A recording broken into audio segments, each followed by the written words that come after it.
Anti wrinkles ఉన్నా కూడాను ageing స్కిన్కి ఈ సోప్ అనేది హెల్ప్ అవుతుందండి.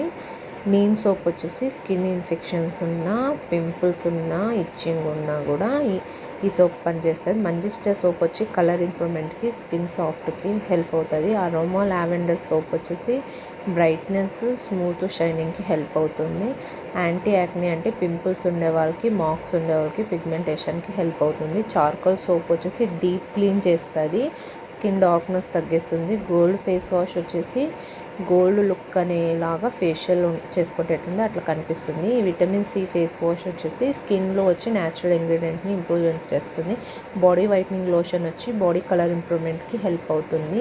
కాఫీ ఫేస్ వాష్ కూడా కలర్ ఇంప్రూవ్మెంట్కి, డీప్ క్లీన్కి హెల్ప్ అవుతుంది.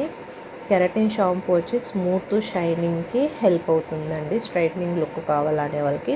ఉప్తాన్ వచ్చేసి ట్యాన్ రిమూవ్కి హెల్ప్ అవుతుందండి. బీట్రూట్ ఫేస్ వాష్ వచ్చేసి ఎక్కువ కలర్ ఇంప్రూవ్మెంట్కి హెల్ప్ అవుతుంది. నియాసిన్ ఫేస్ వాష్ వచ్చేసి ఇది కూడా డీప్ క్లీన్, పింపుల్స్ ఉండే వాళ్ళకి హెల్ప్ అవుతుంది.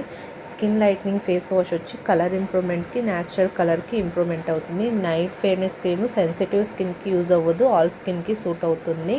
డే క్రీము ఆల్ స్కిన్కి సూట్ అవుతుంది, ఫెయిర్నెస్కి హెల్ప్ అవుతుంది. బీట్రూట్ వచ్చేసి పింకిష్ లిప్స్ కోసం లిప్ బామ్ అనేది హెల్ప్ అవుతుందని. Anti ageing red wines gel వచ్చేసి రింకల్స్ ఉంటే రిమూవ్ అవుతుంది. అవకోడో నైట్ క్రీమ్ కూడా సెన్సిటివ్ స్కిన్కి యూజ్